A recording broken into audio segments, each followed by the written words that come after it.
Hello, everyone, and good afternoon. My name is Rich Longo of Flycast Partners, and I'd like to thank you for joining us for another Flycast Partners presentation. Today's presentation is presented by ProofPoint, and it's on ProofPoint and Office 365, More Secure Together, by ProofPoint's very own Brian Reed. Brian has over 20 years in IT security space and has worked in a variety of product development, systems engineering, business development, and sales roles. Before joining ProofPoint, he was a senior director and analyst for Gartner. His specialty is in security strategy, risk and security management programs, security awareness, and insider threat management. Welcome again, Brian. Before we get started, let me introduce Flycast Partners. Flycast Partners offers best-in-class implementation services and training in IT service management, IT asset management, IT operations management, IT security, enterprise service management, and workload automation spaces using ITIL best practices. Our professional services team has well over 5,600 professional services engagements, both on-site and remote. And as a company, Flycast Partners has between 12 and 1,300 regular customers that come back time and time again throughout all of Canada and the United States. I encourage you to reach out to us at 844-FLYCAST, that's 844-359-2278, or visit our website and chat with our IT experts Monday through Friday from 8:30 a.m. to 7:30 p.m. Eastern Time. They're more than happy to grab those data sheets and white papers or answer any questions you have or set up demos, help you out with remote administration services, regular services, or even in some cases, tech support, L1 and L2 support, depending on the tool. And if none of those methods work for you, then please email us at info@flycastpartners.com. That's info@flycastpartners.com. Now, without further delay, I'm going to go ahead and turn this over to you, Brian. Brian, it is all yours, sir. Hello, and thanks for taking the time to join us today. I'm Brian Reed with ProofPoint, and wanted to take some time and talk about ProofPoint and Microsoft Office 365 working together. Certainly, there are many areas where Microsoft and ProofPoint might compete with each other on the security front, but there's a lot of other ways that we complement Microsoft as well. Collaboration's really become a mission-critical application for all of us, and it's become more complicated, and it was never really designed with high amounts of security or high degrees of storing the vast amount of things that we're using collaboration for, whether we're thinking about our own email inboxes, which serve to be our own personal data storage in a lot of cases, or if we think about using technologies like Zoom and Microsoft Teams, we don't often think about what's involved in storing those different avenues of communication, whether they're chat, whether it's file transfer, or voice or video communications. But there's a huge concentration on Microsoft as a platform, and Microsoft Office 365 is certainly a large attack vector for a lot of organizations out there. And by using Office 365 and all of the different capabilities that it provides from a collaboration standpoint, there's obviously a huge concentration of risk in that platform. And also, if we think from an attacker standpoint, once an attacker steals Office 365 credentials, there's now this whole wide world of Microsoft user accounts that might open up to that attacker. Email accounts are one thing, but when we start talking about the other things that you can do with some of those privileges and account access, we could be looking at things like cloud storage drives, which might pose an even greater risk. If we really think about ProofPoint's focus, and we've talked about this over the course of several sessions that we've done, ProofPoint's focus is really on people-centric security, and that's our sole focus out there. If we think about what Microsoft is really good at, and build this slide out a bit further, obviously ProofPoint is focused on protecting our people, data, and brand against advanced threats, as well as compliance risks out there. But when we start talking about and looking at Microsoft as their mission from a high level, their mission is certainly to empower every person and every organization on the planet to achieve more. Certainly a noble and lofty thing to do. However, it's not rooted in security. It's rooted in availability of the platform, and productivity comes to mind when we think about trying to get your users to achieve more. So ultimately, why does all of this stuff matter? Well, if we look at, we can go ahead to the next slide. We've talked about this at length around people-centric security, and people really are the perimeter. We've learned that throughout 2020 in the work from home environment. We're going to be learning that in 2021 and beyond, with this notion that people are going to be perpetually hybrid. And you might have a number of users out there that are digital nomads, and they may never go into an office ever again.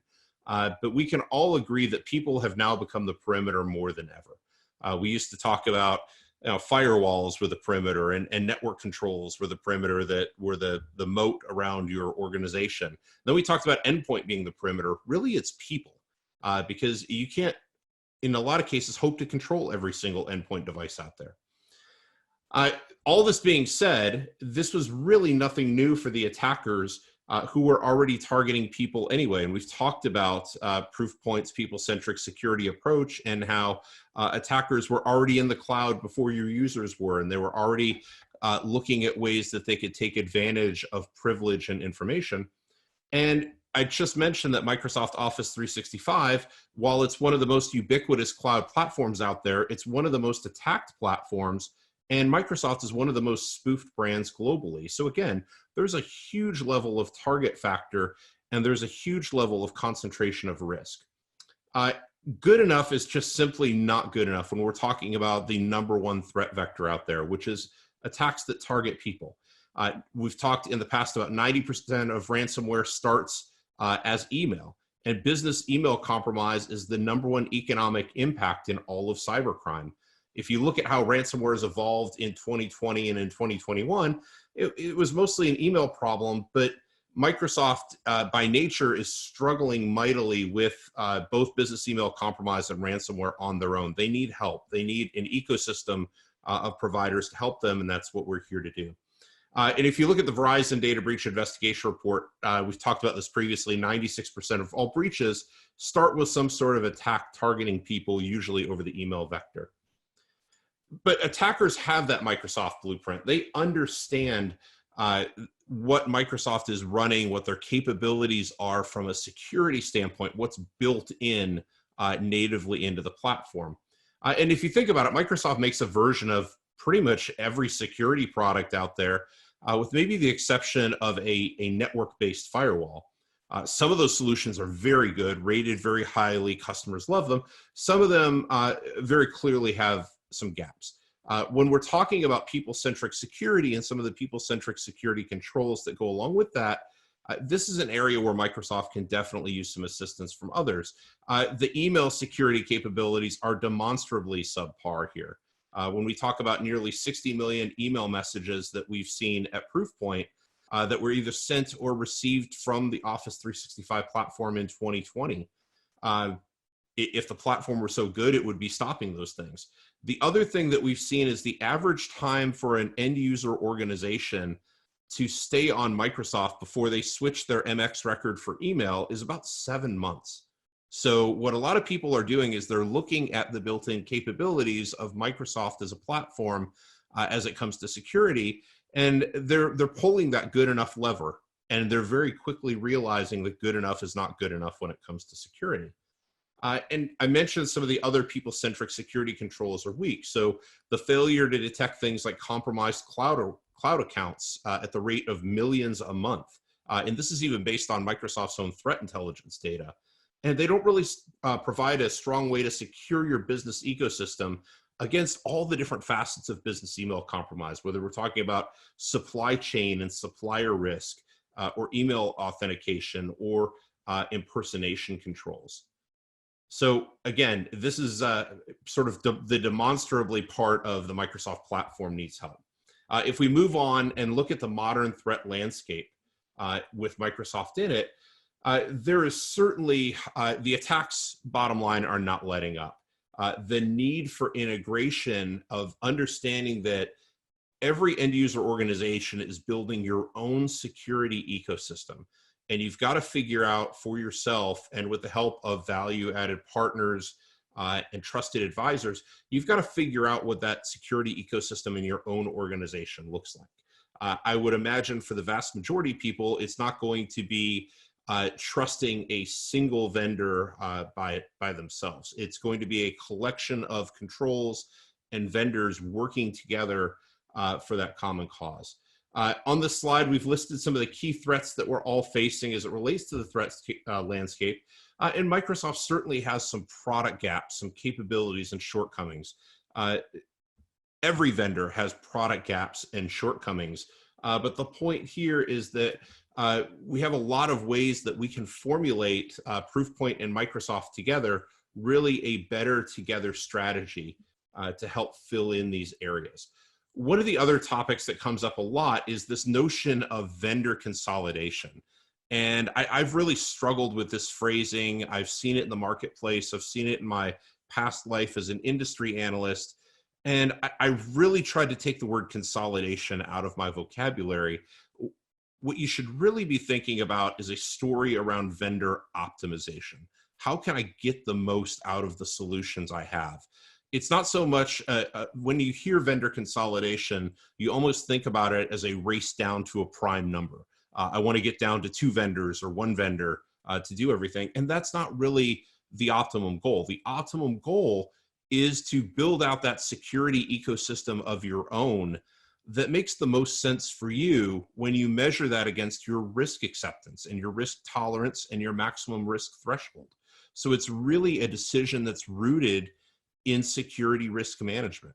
You've got to decide what those trade-offs are for yourself. If you're willing to accept hundreds of thousands of domains that are unknown, if you're willing to accept a deluge of threats over email and compromised accounts and things like that, and use what's in the platform only, that might be a business decision for a lot of people, but it probably goes back to the fact that the average Microsoft email security customer keeps that MX record in place for about 7 months on average. If we move to the next slide, this is really backed up by industry analyst feedback. So again, my past life as a Gartner industry analyst and covering a number of different security markets and areas. This is just a snapshot of some of the things that Gartner and Forrester are saying about what's built into Office 365 security. And some of these quotes are pretty telling. And exactly as I just mentioned, Gartner in their own market guide for email security in the fall of 2020 pointed out that there's no single technology solution to business email compromise attacks. Solutions need to be a combination of technology and user education. And it's also, it's not just, I'm going to go buy a BEC tool and check that off the list. It's, I need to build an entire strategy and program that's actionable around business email compromise. The other highlights here from the email security market guide from Gartner: smart attackers are going to specifically target Microsoft defenses. They know exactly how you might have your Microsoft security configured for O365 or your Exchange Online or EOP rules turned on. They're going to know what the default rules are. So they're going to know how to bounds check and look for limits there. And the final quote here is pretty telling about Gartner clients reporting dissatisfaction with natively available capabilities, and they're choosing to supplant with third-party products. And this just goes to the case of, do we trust the platform to do all things security, or do we recognize that the platform is really good for collaboration, but really needs some help and some ways that we can complement maybe some of the built-in security that's already there to help make your entire risk posture better.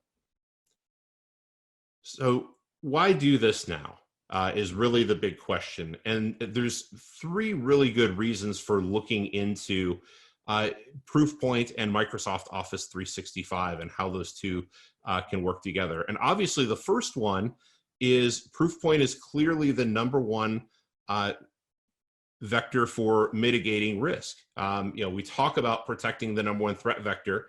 If we build out this slide, protecting the #1 threat vector is the best, fastest, and cheapest way to lower our risk of breach. We've seen that from the stat from earlier on the Verizon DBIR that 96% of all threats start with typically something in an email message. If we look at point number 2 here, being tops for visibility, reporting that matters to the board, the CEO, and across the organization. This notion of being able to uncover my people-centric risks. Who are my riskiest people? And what are the actions or activities or threats or privileges that make them so risky? If you don't know who your very attacked persons are and you don't understand your attack surface, visibility is a great way to get that.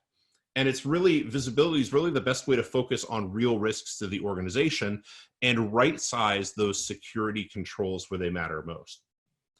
Finally, for number 1 for operational impact. So SOCs typically spend around half of their time, so anywhere between 40 and 60% of their time on incidents that originate via email. So better effectiveness is the best way to solve that alert fatigue. If we have a higher degree of confidence, if we have an understanding of maybe those unknown domains to the platform, but a vendor like ProofPoint is doing all of that threat intelligence, all of that domain level understanding, looking for fraudulent domains, looking at supplier risk. This helps take the burden off your team, your users, and your other downstream controls. If things are caught earlier on in the chain, if there's an understanding there, there's less of an opportunity for it to get further down the funnel and closer to what is ultimately your perimeter, which is your people. The next slide, what we did is we looked at Microsoft users that only had ATP protection.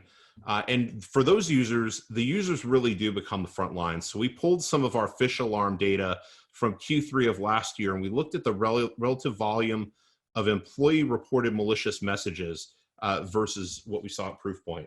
And one of the things that we see is that where ProofPoint is not the gateway, we see a higher rate of malicious email, not just getting through, but we see a higher rate of people reporting on things that might be malicious. So again, it's not just a matter of, like I said a moment ago, slimming down the funnel before it gets closer to your users. It's actually taking action on those things so users never have to deal with the problem. But when we see that happening, it's a way that we can help optimize people's time and take advantage of it. And we talk about the agility to keep up with the threat landscape. This is another point that's unique to ProofPoint.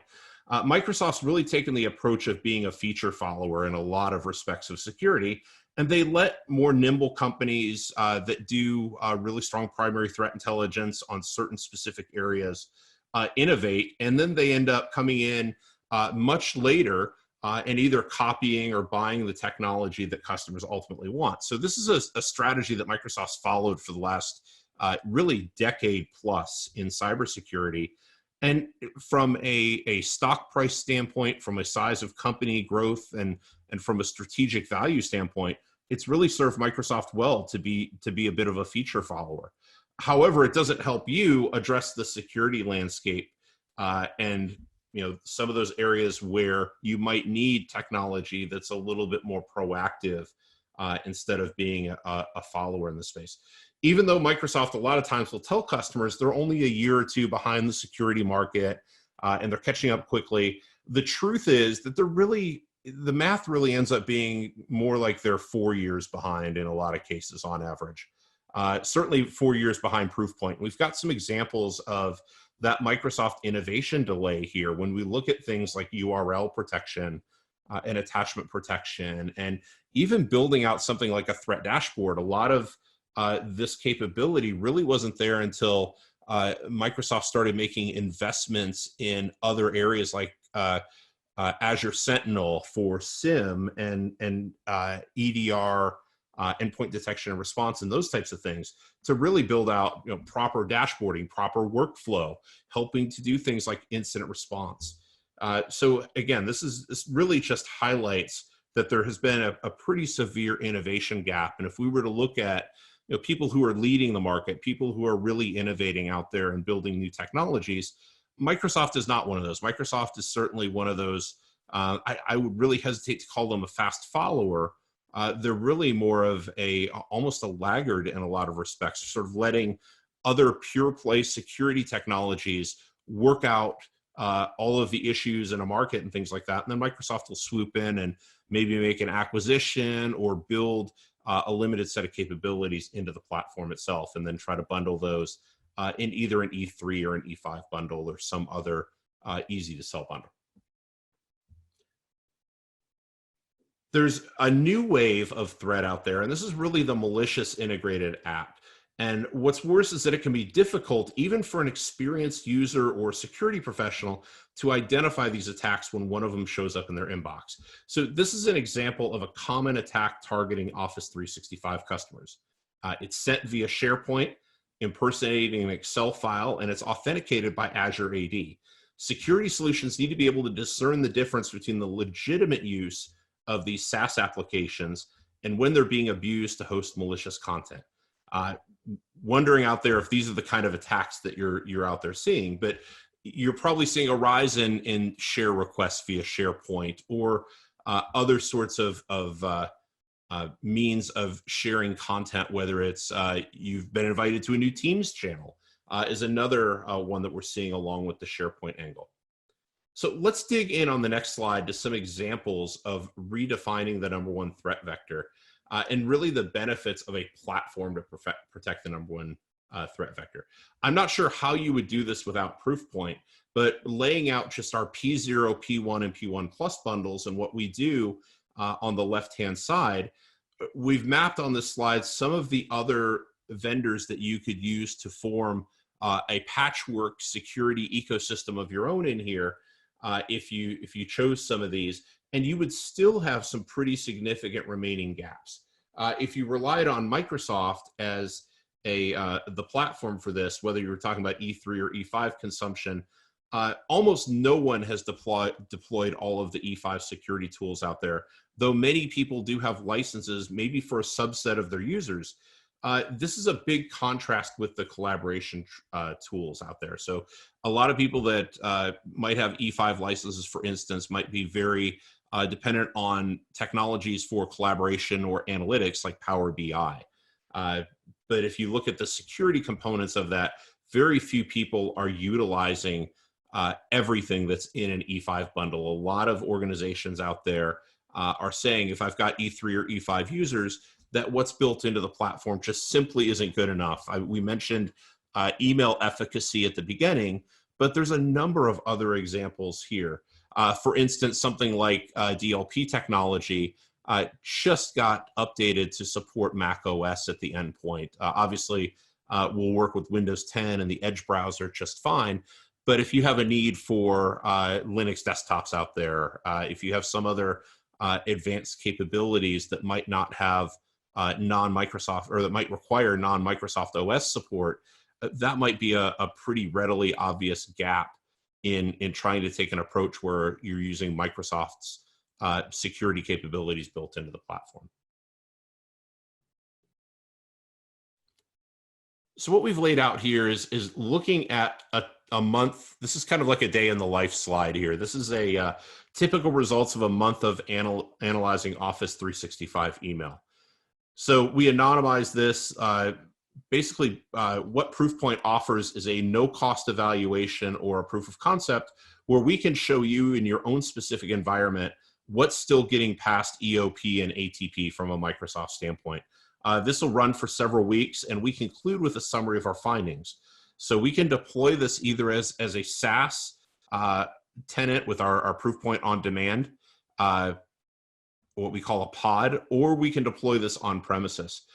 What we do is ProofPoint receives a journal copy to filtered inbound and outbound mail, and we'll evaluate those messages and identify what ProofPoint would have blocked for you and why. This will take about an hour of setup time. You don't have to do any sort of MX record changes, so there's no change to your mail flow to accomplish this. But it's a really helpful way to evaluate if you think that, hey, what I've got in the vendor is what I'm getting from Microsoft is good enough. The platform's doing an okay job. This is really going to shine a light on what the platform might be missing out on for you.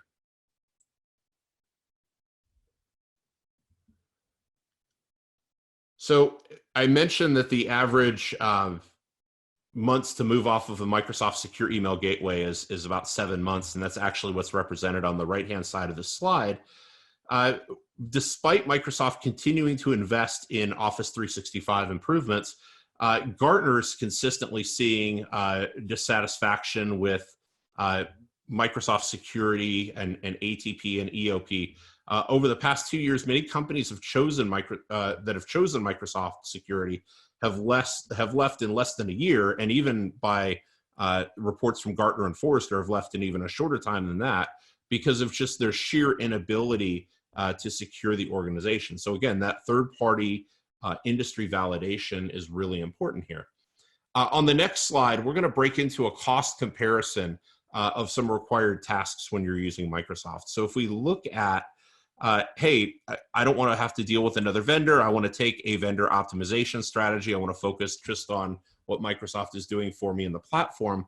That might sound wonderful at face value, but when you start factoring in things like your email administration tasks and some of the more complex workflow that it takes, or some of the things that you can't streamline because it's not an advanced of a capability.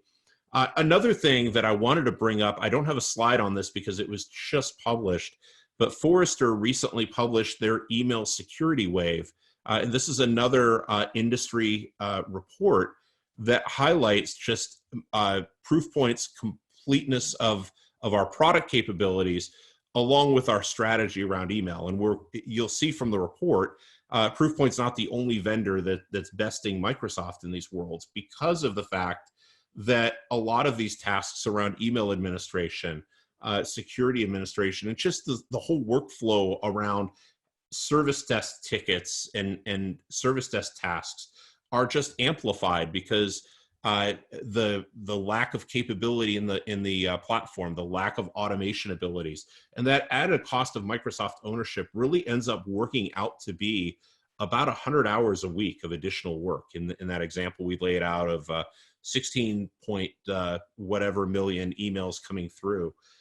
If you're able to take on another 2.5 FTEs in this day and age, or find the people that can do this stuff, more power to you. But that's the inverse of not going with technologies and tools and capabilities that have automation features in them that can take care of a lot of that workflow for you. You're making up for the lower licensing costs with a higher cost on the operational expense side of things. So if we go for a rundown of ProofPoint's benefits here, obviously the people-centric approach is the big reason why customers continue to choose ProofPoint to dramatically enhance their security. Our people-centric view provides context around threat severity, how sophisticated the actor is, or if the user is a very important person or very attacked person or not. Because ProofPoint's solely focused on security. We're not out there selling a cloud platform for storage. We're not selling a set of cloud applications. We're solely focused on securing those applications and data. Our threat data is far superior to those that are not focused solely on security. We've got a wider purview of things that we can look at. Our integrated platform really helps fill the gaps that Microsoft leaves, as I highlighted on the last slide. So those automation capabilities that can help reduce operational expenses. And lastly, the ability to provide in-depth forensic data helps customers addressing the threats coming from malicious URLs. Because again, malicious URLs make up 80% of the threats that we're currently seeing. So the other thing that ProofPoint has is we're the #1 solution that's deployed across the Fortune 100, Fortune 1000, and Global 2000 for protecting the #1 threat vector. And we have a strong commitment to ongoing innovation. It's one of the reasons why the world's largest companies trust our effectiveness, but it's also why a lot of mid-sized organizations trust us as well, is to be able to take action on those areas that are unknowns to maybe the platform providers or to other providers. We can help operationalize your security ecosystem and make it easier for you to run your security program. So I touched on some of these today. We could certainly dive in deeper to some of these areas with the help of our friends at Flycast. But there's a lot to unpack here if you're really making that decision of, do I rally around the platform vendor, in this case Microsoft, or do I take a better together approach of Microsoft plus Proof? Brian, thank you so much for another great presentation. And folks, we are out of time today, so we really don't have time to take questions. Brian has another engagement. So with that being said, I'm going to ask you to go ahead and give us a call at 844-FLYCAST. That's 844-359-2278. And email us at info@flycastpartners.com, or you can go to our website Monday through Friday from 8:30 a.m. to 7:30 p.m. We have IT experts standing by to answer your questions, get you data sheets, white papers, set up demos, whatever you may be looking for. We'd be more than happy to help you out, get you services, or show you different software that might be helpful to your organization. With that being said, I'm going to thank all of you for joining us today. I know that everyone's busy out there and it takes time out of your day. And I want to thank you for that. And just want to remind folks that all those of you that attend the rest of our presentations through May will be eligible the first week of June for a $20 Domino's gift card. Once again, until our next broadcast, stay safe.